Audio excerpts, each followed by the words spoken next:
Good morning, everyone. We'd like to get the event started, so if you wouldn't mind taking your seat, we'd appreciate it.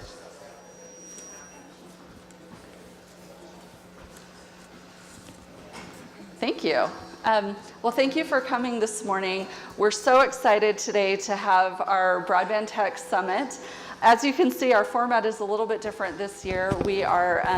We're doing more of a TED Talk format this year, letting some of our providers that haven't had a chance to present in the past take the stage. And we've challenged them, we've given them an 18-minute challenge. And so we're excited to see what they do with that time. But first of all, I wanted to take a minute to thank all of our amazing sponsors that have helped us to make this event such a great event. So we have two hosting sponsors this year. We're working with the Salt Lake Chamber and with the Lehigh Area Chamber to put on this event. And I'll have an announcement from the Salt Lake Chamber in just a minute. But we have several major sponsors. Our terabyte level sponsors this year are Comcast, AT&T, Google Fiber, CenturyLink, GitHub, and Corning, and our gigabit sponsor is Utopia, and then we have two in-kind sponsors, Extelsis, which they will be doing a drawing later on in the day, and then Emory Telecom is filming the event for us today, and we appreciate their participation. We think it's really important to have these events to get industry together so that we can network and connect and learn about why broadband infrastructure is so important in the state of Utah. So we'll have Val Hale come to the stage to do an introduction to the state of Utah. He is my boss, and he is the executive director of the Governor's Office of Economic Development. And Val has been a champion in going throughout the state and promoting economic development in Utah. And right before he takes the stage, I just have a quick announcement from the Salt Lake Chamber. They have a drawing at the end of the day, so if you stick around until the end of the day, they have a really exciting drawing, and I'm just gonna have Mark Harvey just present that really quickly.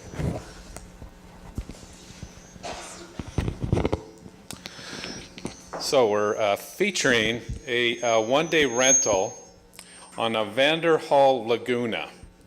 And this is a $500 value. This is a product that is manufactured in Provo. It's the coolest product you'll ever see and drive.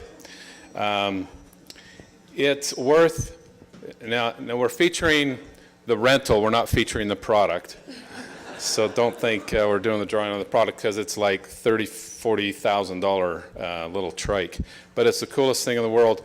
Like I said, it's manufactured in Provo, and Wayne Dupier, who owns Eagle Rider in Salt Lake City on California Avenue, has been given the rights to sell it, and it's he's called the business Vander Hall of Salt Lake City, and they just joined a couple of weeks ago. Now, to win, you have to come to our booth and drop your card off at in our little basket, and then we'll do like this fine lady said. At the end of the day, we'll do a drawing.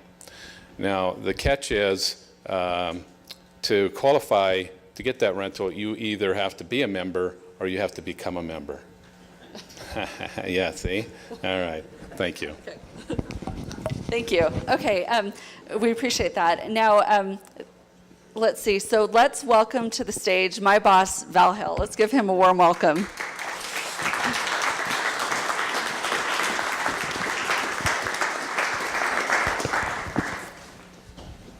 Thank you, Kelly, and is this working okay? Kendall, all those who helped make this possible, thank you so much. This is great to be here this morning and be able to talk about something that's so important to our economy and our state. And I don't know if you're like me, but what in the heck happened last night? I stayed up. When I was watching TV, I mean, I don't care what your political persuasion is, but it was one of the most remarkable political things. I texted my kids and I said, make sure that you go write in your journals tonight about what just happened, because this is one that they'll be talking about in the history books 200 years from now. And your kids ought to know, and your grandkids and great-grandkids ought to read about what you thought about this tonight. This was crazy. So I don't blame you if you stayed up late like I did just to watch history. I mean, regardless of the politics of the thing, it was historical in a lot of ways. So I stayed up till after Mr. Trump's speech and went to bed, and morning came early to get up here this morning. But very fascinating, interesting times in politics, to say the least. We have in Utah some great things going on, and I'm going to start out with a little piece that we put together that just shows some of the wonderful things happening here. We show this to different businesses and people. It kind of sets the stage for Utah and what we're all about. See if we can get that to work. Sarah, is that going to go?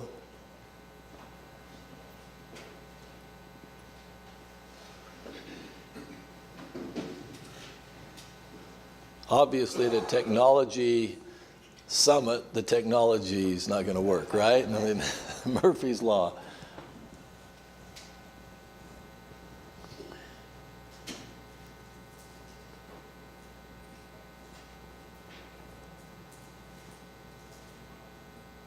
There we go.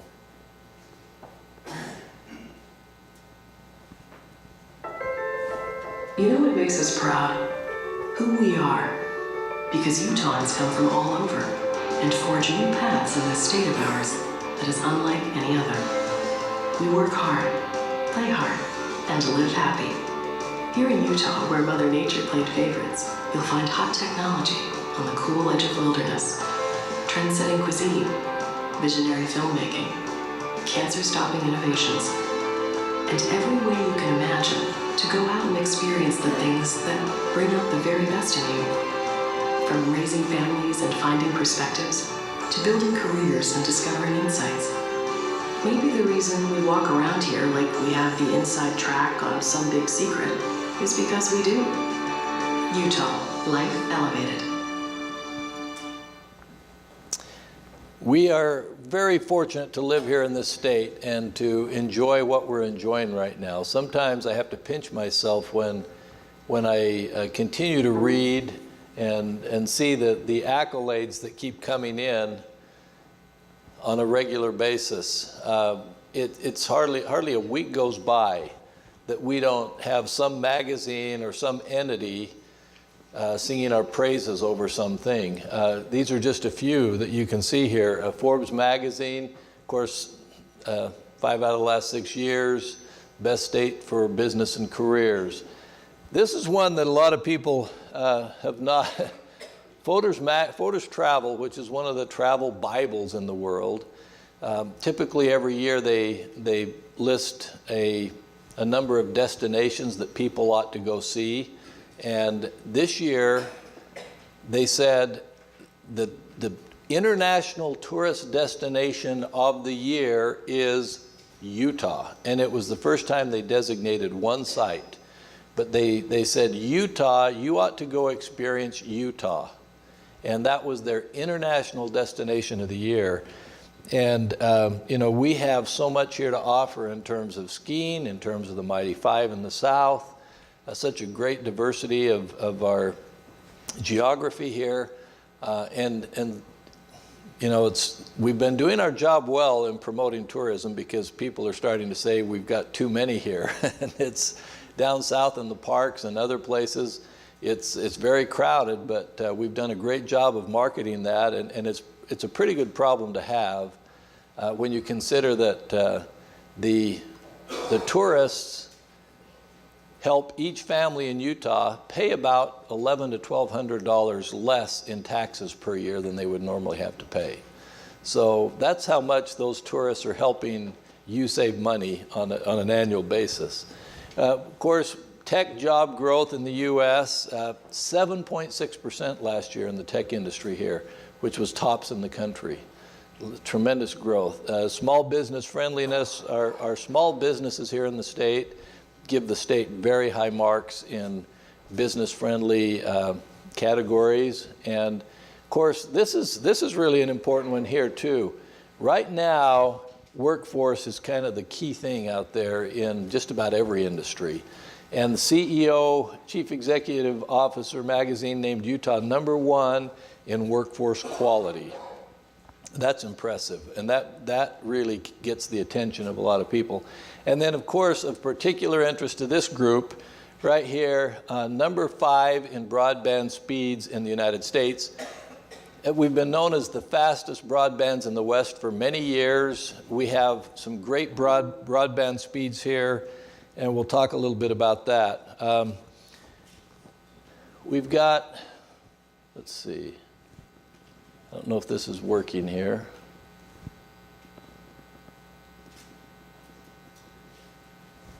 Oh, whoops. There we go. It worked in a hurry.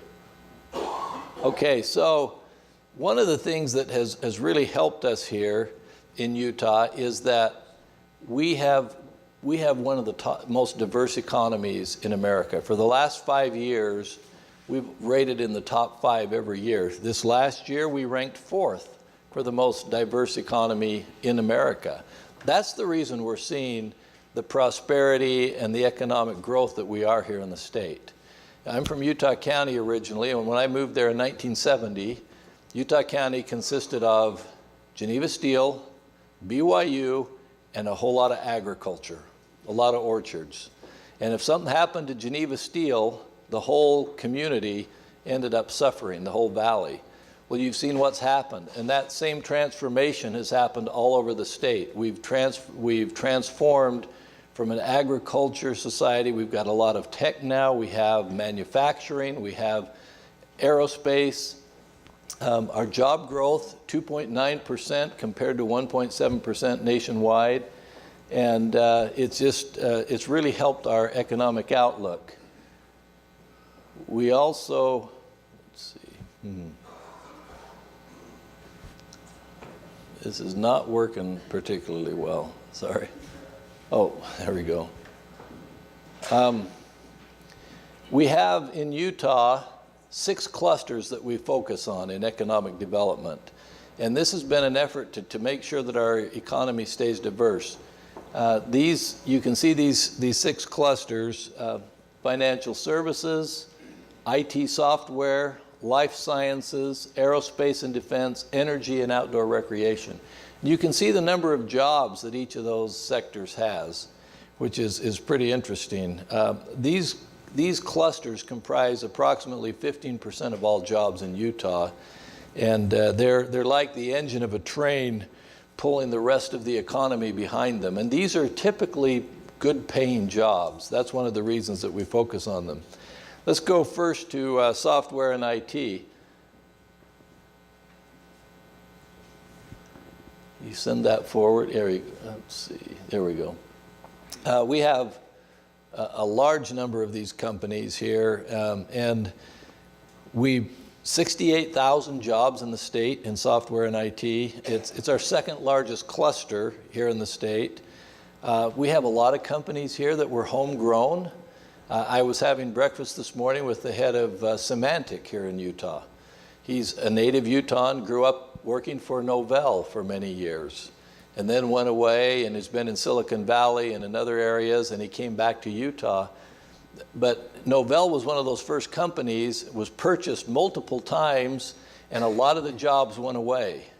Well, now that's not happening so much. Now we have these companies that are homegrown, start here, they eventually get acquired, but they're staying here, and they're not only staying here, they're growing here, which has been fantastic for our economy. And so you have, every day I drive up from Utah County past Silicon Slopes and drive through all that corridor there, and it's amazing when you see all of these companies that we have. We've got certain sectors now that are starting to grow, kind of subsectors in the IT area. One is health tech. We have these companies that specialize or work with the healthcare industry. We have companies like Prosper Healthcare, Press Ganey, Health Equity, Health Catalyst. Some of those are some really amazing growing companies that have a huge presence here in the state now. And they've been able to leverage the healthcare sector, which is very strong in Utah, and the software IT sector. And that's been fantastic. Then there's another company, subsector called FinTech. And it's part of the financial services. Can you get me the next slide there?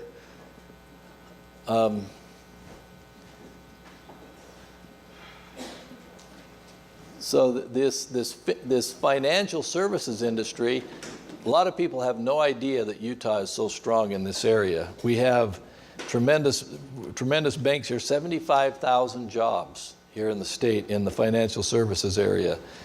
We have, for instance, a great example of what's happened is Goldman Sachs. We have here in Utah now about 2,500 employees in Goldman Sachs. Most of those have come in the last decade, to the point where now it's their second largest United States office and fourth largest in the world. And they just moved into the new 111 building here in downtown Salt Lake, and they're very pleased with what's going on here in Salt Lake and have a great presence. But we have this fintech sector where they're melding, a lot of banking nowadays. How many of you do banking? You don't have to necessarily raise your hand, but online banking and the whole financial services industry over the internet. And it's amazing what's happened. We have companies here now like ZipBooks and Sophie. I'm going to the ribbon cutting. I better learn how to say the name. Entrada and Snap Finance. Some of those are some of the companies that we have here in Utah now. And this is a sector that we're aggressively pursuing in our office because we see this as something that really is a trend that's growing nationally. Another thing that's good about Utah, if you'll give me the next slide,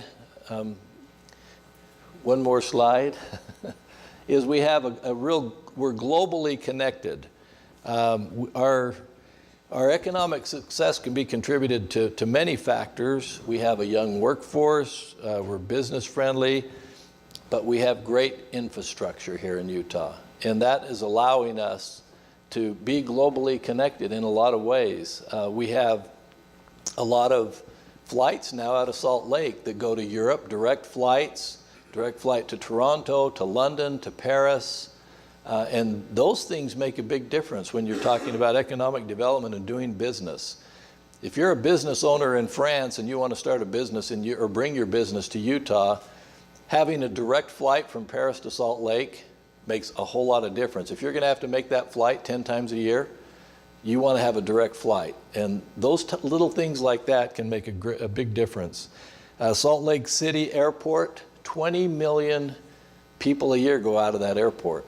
20 million people. And the amazing thing is we rank #1 for average on-time flights. I heard on the radio as I was driving last week that we ranked that again this year. We're one of the top airports in the world and in America for sure in getting out on time. The expansion out there, the $1.8 billion expansion, again, it's going to help to keep us there on the forefront. We talk about Utah as the crossroads of the West. And that's the next slide. Thank you. Crossroads of the West, all it takes is to see a map. And whether that map is highways or railroads or broadband infrastructure, you can see why Utah is so strategically placed for commerce. If you want to, we are basically a day away from any coast city. So those harbors, the Long Beach, the LA, the Seattle, we're a day away with a truck to be able to either take things to the port or bring things from the port here. You may have heard the governor's recent announcement that we're starting a study to look at creating an inland port here in Salt Lake City. So that means that material would come into the ports, but instead of staying there to clear customs, they would put it immediately on a truck or a train or something, bring it to Salt Lake, and have it clear customs here in an inland port. Big deal for our economy, going forward. And businesses here, instead of having to go to the port to do their customs things, they do it here in Salt Lake, and then it just gets on a train or a truck and off to a ship or something like that. And then, of course, we've talked about broadband infrastructure going through here.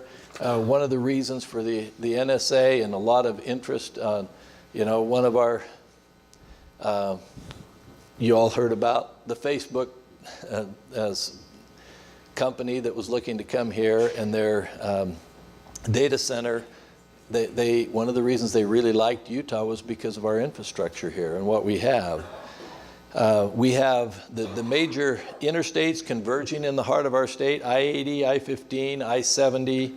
We have rail network. If you look at Union Pacific's lines, if you come into a port in Long Beach and you want to send something that way, east, it's either got to go down the south or it's got to go through Salt Lake. I mean, those rails all come up through here. We've had some very interesting things happen with UDOT. We talk about infrastructure. UDOT, when they built I-15 before the 2002 Olympics, they partnered with broadband providers to install some conduit in roads and exchanging right-of-way access throughout the state. That's been a great investment for our state. In 2000, the Olympics inspired a lot of major upgrades for our traffic signals. People don't know this, but Utah is maybe the most connected state with our traffic signals. And we have a central control system through a fiber optic network to 80% of our traffic signals. And I'm just waiting for the day when they get smart enough to know that I'm sitting there at the light waiting for 5 minutes and no traffic's coming the other way. But they're getting there, and it's really going to be amazing. I'll show you a couple of things that have allowed that. Next slide, please. There you go. There is a company called Peloton. And when you think Peloton, it's a cycling term, right? That's where you get up, you get a big group of cyclists riding right behind each other, drafting. Well, they have a trucking company now that is using some of our technology with the traffic signals and other things where it allows 2 trucks out on the freeway to get within 40 feet of each other and take advantage of the drafting. You can imagine those big rigs, they have a lot of air resistance. So that second truck can pull up to 40 feet, within 40 feet of the next truck, and the 2 trucks communicate with each other. So they basically become one truck, and they communicate with the traffic signals, the broadband, everything that allows them to go down the road very close to each other and conserve fuel and energy. And that's kind of the wave of the future. The smart cars, Utah is going to be way out in front in that area because we are connected with our traffic signals, with everything throughout the state. And if you ever want an interesting presentation, listen to Carlos Braceras from UDOT talk about the future with smart cars. It's not very far away.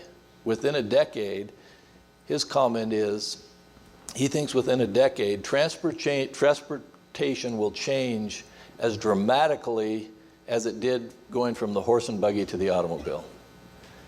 When we get the smart car technology and everything up and running, and Utah is better positioned than just about any state to do that, which is pretty good. Just one to finish up here, we have in Utah, in GOED, and with the governor, a number of goals. We want to continue growing and supporting Utah businesses. We have great businesses here. The rural communities are a particular concern to the governor. We want to make sure that the prosperity is available out there.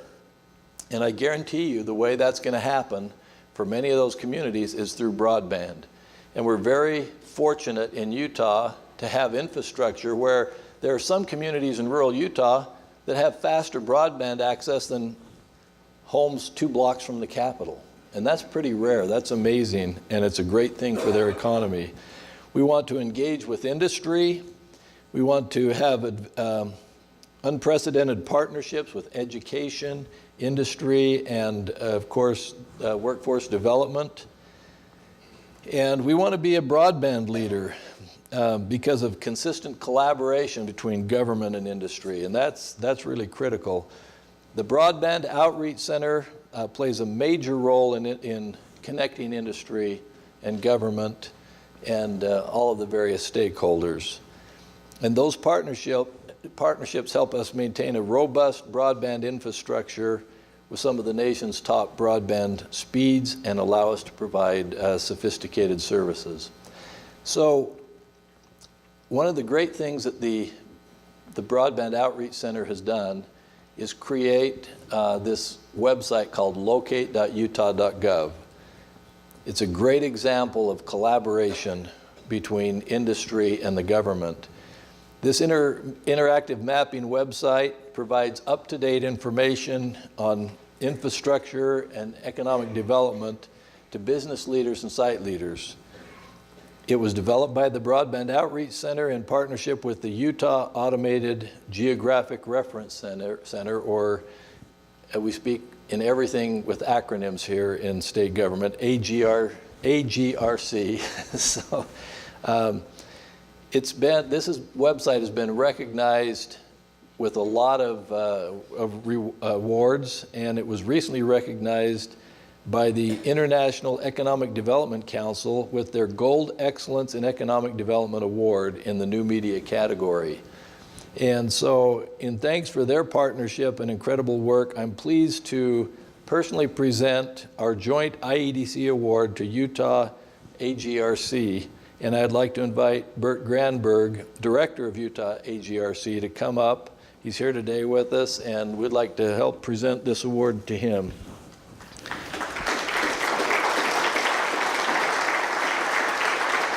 Congratulations, Bert. Thank you. What a nice surprise.